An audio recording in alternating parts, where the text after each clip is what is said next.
हजरत मालिक बिन दिनार फरमाते मैंने 60 हज किए। एक हज के मौके पर मैंने बड़ा रश देखा, लाखों का इज्तिमा हुआ।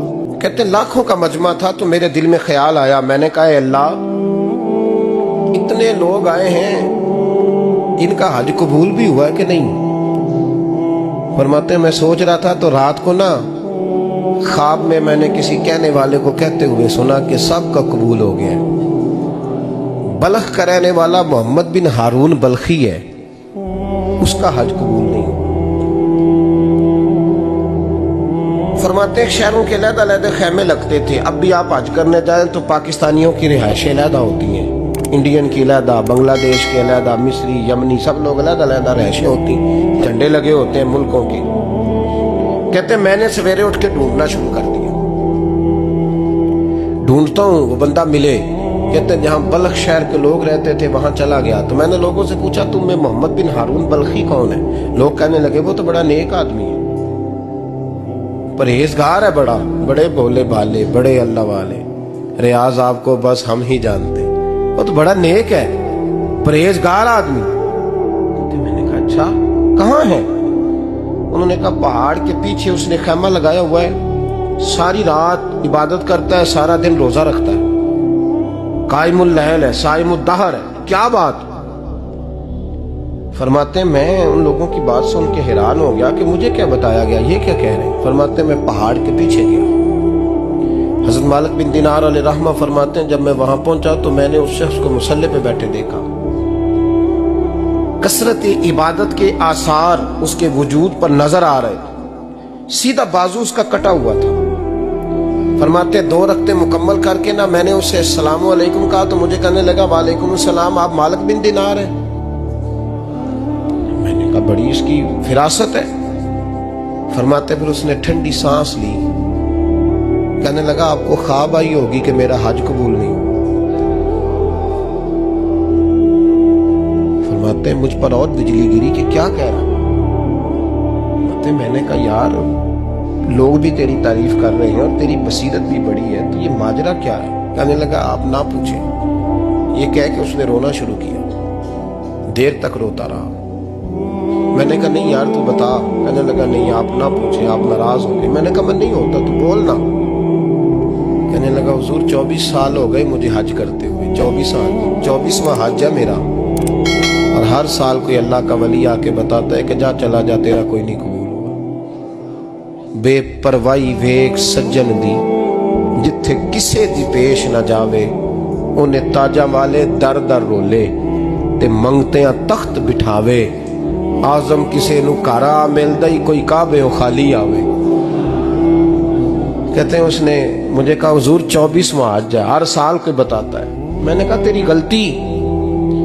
कहने लगा मैं अपनी माँ का नाफरमान। मैंने कहा वाकया क्या हुआ। कहने लगा हजरत अल्लाह ने मुझे दौलत दी, माल दिया, जमीनें दी तो मैं अय्याश हो गया। इमाम मालिक बिन दिनार रहमतुल्लाह अलैह फरमाते मुझसे कहने लगा पैसे आए तो मैं अय्याश हो गया। रमजान का महीना था, असर के बाद मेरी अम्मा इफ्तारी की तैयारी कर रही थी, मैं गया, मैंने कहा शराब पी हुई, अम्मा रोटी दे। तो अम्मा कहने लगी शर्म कर, शर्म कर, रोजा रखा नहीं तो जिन्होंने रखा है उनका तो ख्याल कर। कहते अम्मा की बात का मुझे गुस्सा लगा। मैं कहा करता हूं बदनसीब है वो बेटा जिसका बाप उससे बात करते हुए डरता है कि पता नहीं कहां से बोलेगा। बदनसीब नहीं वो बेटा जिसकी माँ उससे बात करते हुए सहम जाती है कि पता नहीं कौन सी बोली बोलेगा। बदनसीब नहीं कि माँ बाप भी जिससे खोल के बात ना कर सके। हजरत मालिक बिन दिनार से कहने लगा अम्मा ने जब कहा ना शर्म कर तो मुझे गुस्सा आया, मैंने माँ को थप्पड़ मारा और मेरी माँ जलते हुए तंदूर में गिरी। लोगों ने मुझे पकड़ के अंदर बंद कर दिया कमरे में। सारी रात मैं शोर सुनता रहा पर नशे में धुत रहा। सवेरे आंख खुली तो मेरी बीवी बैग बांध रही थी। मैंने कहा कहाँ जा रही हो। कहने लगी जो माँ का नहीं बना मेरा कैसे बनेगा। मैंने कहा मेरी अम्मा का वो तो लोगों ने रात को ही दफन कर दी जनाजा पढ़ के। तड़प के कहने लगा मुझे क्यों नहीं बताया। तो कहते हैं लोग कहने लगे तेरी मरती हुई माँ कह गई थी इसे मेरा मुंह ना देखने देना। मेरे जनाजे के करीब ना आए। हजरत मालिक बिन दिनार फरमाते हैं जब उसने ये बात सुनाई तो मैंने भी उसके मुंह पे थप्पड़ मारा। मैंने कहा तो इसी काबिल है। कहते हैं वो रोने लगा, हुजूर दुआ करे अल्लाह मुझसे राजी हो जाए। कहने लगा जब माँ की इंतकाल की खबर मिली तो मैंने कुल्हाड़ी लेके वो हाथ काट दिया जिससे माँ को मारा था। मैंने सारी जायदादें खिरात कर दी। 24 साल हो गए, 24 साल। सारी रात नमाज पढ़ता हूँ, रोजा रखता हूँ, हज करता हूँ, पर हर साल कोई आके कहता है जा दौड़ जा, तेरा कोई नहीं कबूल हुआ। हुजूर दुआ करे मालिक राजी हो जाए। फरमाते मैं थप्पड़ मार के आ गया। मैंने कहा तुझसे राजी हो जाए इतने जालिम से? इमाम मालिक फरमाते रात को आके सोया तो मुझे ख्वाब में रसूल पाक का दीदार हुआ। तो नबी पाक अलैहिस्सलाम ने फरमाया मालिक तू उसे मायूस क्यों कर आया है? अल्लाह तो बड़ा मेहरबान है। कहा हुजूर माँ के नाफरमान को माफी कैसे मिलेगी? तो इमाम मालिक फरमाने लगे नबी करीम ने फरमाया जा उसे जाके बता दे तुझे कयामत में तेरी माँ की वजह से बख्श दिया जाएगा। कहा हुजूर अम्मा की वजह से किस तरह? तो महबूब फरमाने लगे इसकी माँ कयामत में इसके खिलाफ मुकदमा दायर करेगी रब करीम की अदालत में। ए अल्लाह मैंने 9 माह पेट में रखा, दर्द सह के इसे जना, जिगर का खून पिला के पाला और इसी ने मुझे कत्ल किया। रब करीम इसकी माँ का मुकदमा सुन के कहेगा उठाओ इसको दोज़ख में फेंको, इसने माँ जलाई थी इसे भी जलाओ।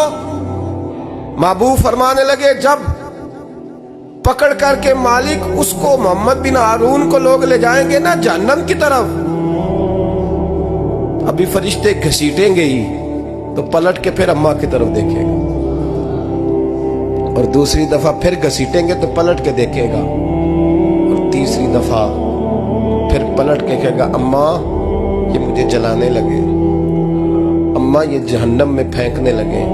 मेरे हबीब फरमाने लगे वो जल के मरने वाली माँ वहां भी बोल पड़ेगी, कहेगी या अल्लाह चल मैंने माफ किया तू भी माफ कर दे। ऐ अल्लाह मैंने माफ किया तू भी माफ कर दे, अल्लाह तू माफ कर दे इसे।